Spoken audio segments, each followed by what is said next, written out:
Que tu vai juegan de voleibol está en full swing y tu rende está pendiente de cada un de partido.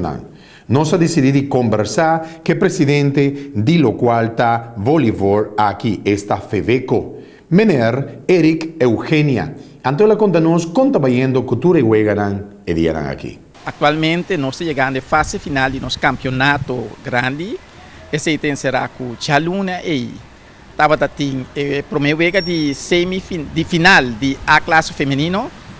Esse abai entre Savariana com Hurricane, Savariana ganha 3 panadas, então já domingo está continuar. A noite tem Candela, porque nós estamos em semifinal de superior masculino, nós estamos em Stakamahachi, está enfrentar Green Jewels, então Savariana então contra de Watakili. Que bem de ser na primeira vez de semifinal de nosso voleibol. Então já domingo está continuar com o vega feminino. Também nós temos, já sabe, nós temos vega juvenil, que está tomando lugar na cancha na Suíça. E nós temos diferentes partidos, for de mini, teco feminino B, nós temos diferentes partidos, então o ambiente está bom, então está vale a pena para tu rende que está fanático de voleibol bem aqui. Também já sabe, à tarde, nós temos para metade 4, nós temos clínica para Zetterland. Zetterland é armadora de Wega. Então, essa é a primeira vez que nós trabalhamos a Ciele. Esta é de mando de Remy Yanga, que está de nós melhores armadores da área de Caribe. Então, junto com Archie Luiz, que é técnico, que está na mando de seleção feminina juvenil, que está preparando para um compromisso de dezembro. Meneer, Kiko meneer pode contar-nos também over de tremendo vega de beach volleyball que nos atende.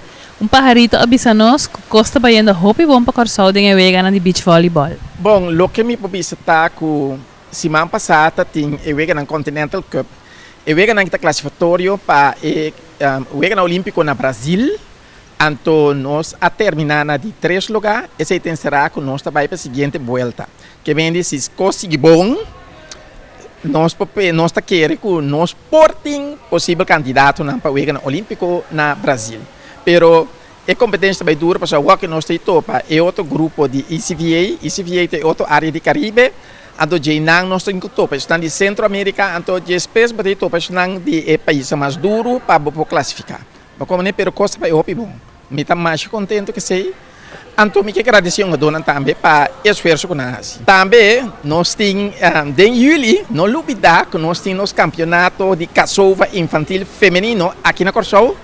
Com participação confirmada de Barbados, Trinidad, Corsol e nossa irmã de Bonaire.